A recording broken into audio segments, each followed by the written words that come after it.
అందరికీ హాయ్ అండి. Harihara Veeramallu premiere show చూడడం జరిగింది. చాలా చాలా బాగుందండి. పవన్ కళ్యాణ్ గారి ఇంట్రడక్షన్ సీన్కే మీరు తెచ్చుకున్న పేపర్లన్నీ అయిపోతాయి. సినిమాలో ఇంకా హై ఇచ్చే సీన్లు చాలా చాలా ఉన్నాయన్నమాట. ముఖ్యంగా క్లైమాక్స్లో పవన్ కళ్యాణ్ గారు కంపోజ్ చేసిన ఫైటు, దాని వెనక కీరవాణి గారు ఇచ్చిన బ్యాక్గ్రౌండ్ స్కోరు లిటరల్గా మీ అందరికీ గూస్ బంప్స్ తెప్పిస్తాయి. ఆ హైతోనే మీరు అందరూ థియేటర్ నుంచి బయటకు వస్తారు. ప్రతి ఒక్కరూ కూడా ఫ్యామిలీతో వెళ్ళి వీరమల్లు చేసిన పోరాటాన్ని థియేటర్ ఎక్స్పీరియన్స్ చేయాలని మనస్ఫూర్తిగా కోరుకుంటున్నాను. ముఖ్యంగా నేను ఈ సినిమా షూటింగ్ అప్పుడు చాలాసార్లు సెట్కి వెళ్ళాను. పవన్ కళ్యాణ్ గారు అభిమానులకు నచ్చే సినిమా తీయాలని ప్రతి సీన్ మీద కూడా చాలా కేర్ తీసుకొని చేశారు. అది ఈరోజు స్క్రీన్ మీద కనిపించింది. క్లైమాక్స్లో ప్రతి అభిమానిని కదిలించింది. ముఖ్యంగా ఆయన అంటే ఎప్పుడో ఒకసారి అభిమానుల కోసం ఒక హిట్ దేవుడు అని కోరుకుంటే గబ్బర్ సింగ్ వచ్చింది. ఆ తర్వాత మళ్ళీ ఇప్పుడే అభిమానుల కోసం ఒక హిట్ దేవుడు అని కోరుకున్నారు. మనకి హరిహర వీరమల్లు వచ్చింది. మీరు ఆఫ్ స్క్రీన్లో ధర్మం కోసం పోరాడిన పవన్ కళ్యాణ్ గారిని చూశారు.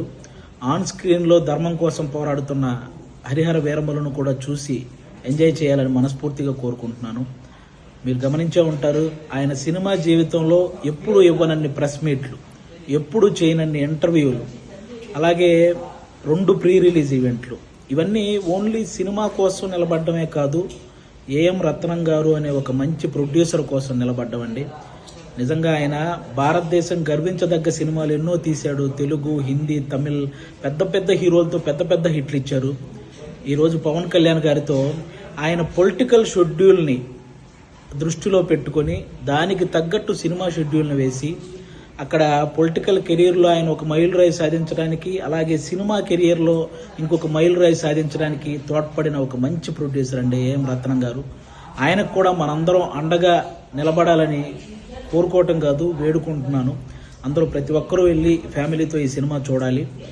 అలాగే ఆల్మోస్ట్ 30 సంవత్సరాల నుంచి పవన్ కళ్యాణ్ గారు సినిమాల ద్వారా మనల్ని ఎంటర్టైన్ చేశారు. పాలిటిక్స్ ద్వారా ఎన్నో అవమానాలు పడ్డారు. కష్టాల్లో ఉన్న ఎంతో మందిని ఆదుకున్నారు. అలాంటి వ్యక్తి ఎప్పుడో కానీ మనస్ఫూర్తిగా ఒక మాట అడగడు, సినిమా చూడండి అని. కాబట్టి ఆయన్ని అంటే ఇంకో 3 సినిమాల తర్వాత ఆయన మళ్ళీ కొన్ని సంవత్సరాలు సినిమాలు చేస్తాడో లేదో కూడా తెలియదు. అలాంటి వ్యక్తికి మనం ఈ 3 సినిమాలు ఆయన గుర్తుంచుకునే విధంగా, ఆయన గుర్తు పెట్టుకునే విధంగా విజయాన్ని అందించాలని మనం మనస్ఫూర్తిగా కోరుకుంటున్నాను. పవన్ కళ్యాణ్ గారి అభిమానులందరూ, అభిమానులే కాదండి, మనస్ఫూర్తిగా నేను ఒక విషయం చెప్తున్నాను. ఆయనకి నాయకులతో వ్యతిరేకత ఉంటుంది, కానీ సాధారణ ప్రజలందరినీ కూడా సమానంగా చూసే వ్యక్తిత్వం ఆయనది. అది ఏ పార్టీ వల్ల అయినా సరే. అలాంటి వ్యక్తి సినిమాని